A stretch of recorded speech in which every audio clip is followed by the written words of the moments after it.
Lakini pia mtumishi George Gervas, tuliona hivi karibuni kuna mchungaji Nyakia ambaye alikuwa katika madhabahu akifanya huduma ya neno la Mungu, lakini kuna mshirika wake mmoja ambaye alikuja akasema kwamba Mungu amemwambia ampe 600,000.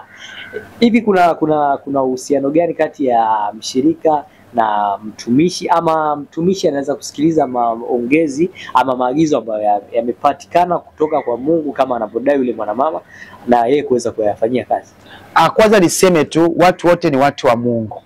Watu wote ni watu wa Mungu, na mtumishi wa Mungu ni binadamu, na mtumishi wa Mungu amebeba roho ya Mungu. Na yule anayekuja kwa mtumishi wa Mungu, mtangazaji, acha nikwambie tu kwa kifupi kwamba kila anayekuja ndani mwake ana roho ya Mungu. Hakuna mtu ambaye ana roho ya Mungu. Yaani wewe kuja mahali hapa, roho yako imependa na roho yangu inapenda kwamba Mungu, ipo siku na majira na masaa na mimi nitaonekana kwenye media, lakini utawaleta watu sahihi kwa wakati upendavyo wewe. Kwa hiyo kwa kuwa mimi nishatamka hivyo na Mungu anajua na Mungu ameshaelewa, kwa hiyo anawatuma malaika wanakutana na wewe, na wewe unasema kuna mtumishi wa Mungu namsikia yupo sehemu fulani na anafanya huduma kubwa ijapo hajapata kuonekana kwenye media, hebu twende tukamvisit. Kwa hiyo ndio maana umefika hapa Tabata Chang'ombe na umenikuta ofisini kwangu na mlivyonipa mwaliko. So niseme nini? Kwa sababu roho ufuata roho. Sasa yule mama ukimfuatilia hata kwenye ibada ya kwanza na ibada ya pili, mimi nimemfuatia vizuri, namuona ni mtu ambaye ni muombaji na amepitia magumu. Kwenye kupitia magumu ndipo amemjua Mungu, kumsikia Mungu. Kwa hiyo alivyoenda pale Nyakia, nabii Nyakia aliwaita wale watu ambao wanaofanya biashara za mboga wenye mtaji mdogo, hebu njoo. Wakaenda, lakini kwenye kwenda pale Mungu anataka kumnyanyua mtu wake. Alipofika Mungu akamtumia, akabidi amwambie, Mungu ananiambia unipe 600,000. Nini? Mungu hapendi watu waoga. Mungu hapendi watu wenye hofu. Mungu anapenda mtu mwenye imani. Kwa hiyo unaweza kufika hata kwa Prophet George, Prophet George, naomba unisaidie 100,000. Kama niko nayo nitakupa, na kama siko nayo nitabidi niitafute nikupatie. Huyo ni Mungu amesema kupitia yule mtu. Wakati nikimpa 100,000, huyo ndo anafungua mlango mkubwa mimi kubarikiwa. Naweza kuwa ni mtumishi wa Mungu na kapa kila siku ni maskini, siko katika hali nzuri, sinyanyuki. Kumbe yule mtu aliyokuja ni malaika wa Mungu. Anakujaribu, je, wewe ni mtoaji? Anakujaribu, je, wewe unaweza kusaidia watu?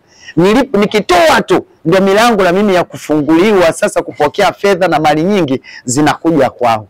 Kwa hiyo mimi niseme tu, na Nyakia kutoa 600,000 amefanya kitu cha msingi na cha muhimu. Kwa kuwa na media na alikionyesha kwenye media, lazima comment zitakuja mbaya. Kuna mchezo amefanya, huenda amempanga mtu, huenda ameongea hiki na hiki na hiki, na huenda, lakini ukiona kinachoendelea mbele ya safari, Nyakia akamuuliza, ile 600,000 ulifanyia nini? Akamwambia ile 600,000 nienda kalipa bili ya nyumba, lakini pia nikatoa nyingine nikaenda kununua matofali. Mimi ni mwanamke, nimenunua kiwanja.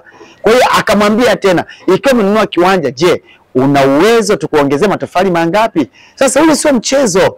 Penye mchezo panajulikana tu. Yaani kuna engo utajua hapa kuna kitu amekitengeneza.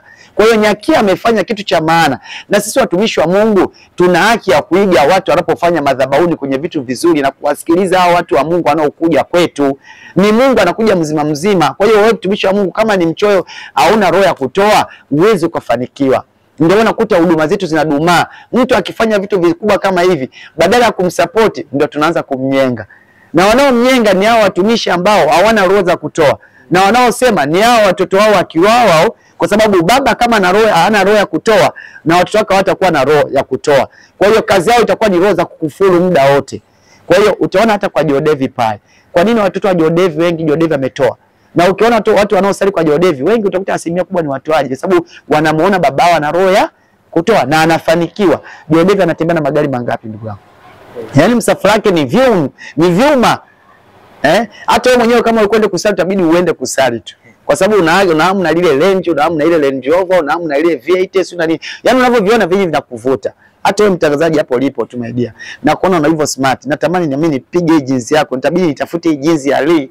Maana ni za long time, lakini hii jinsi ni jinsi ngumu. Kwa sababu nikiona mikato yako naikata vizuri, nitabidi nikuulize unaenda kunuaga wapi? si ndio? Kwa hiyo ndio hivyo, mtumishi yote anayetoa lazima abarikiwe. Watu wa Mungu, na wewe mtu wa Mungu ambao una roho ya kutoa, toeni. Mungu yupo. Mungu anaangalia sadaka kubwa anayokubali Mungu ni kutoa, sio sadaka ya maneno na fitina. Sadaka ya kutoa ni sadaka ambayo Mungu anaikubali wakati wote. Yes. Kwa hiyo mama alichokifanya ni sahihi kabisa kama alivyoamrishwa na Mungu kwa mujibu wake alivyosema. Yes, mama amekifanya kitu kizuri sana, na amewaamsha wanawake na amewaamsha wanaume wasiokuwa na hofu. Wamfuate hata mtumishi wa Mungu awabariki. Amekifanya kitu kizuri na amewafundisha watu sasa. Lakini sasa mtumishi wa Mungu lazima tuwe macho. Wanaokuja sio wote wameambiwa na Mungu. Kuna wengine wameambiwa na shetani. Lazima uzichunguze roho kwanza. Kuna wakati mwingine utamwambia pale, utamuita, utaanza kumuhoji vizuri kule pembeni ofisini kwako. Kama una washauri wako, unaweza kumsikiliza ufahamu wake na akili yake, lakini pia utatuma wapelelezi kwanza. Je, ni mtu aliyeomba ile 700,000 au milioni 1 ni mtu ambaye ana maarifa au ni mweu tu huyu? Kaibuka tu hivyo. Unaweza kumpatia pesa na ukakuta hamna kitu chochote.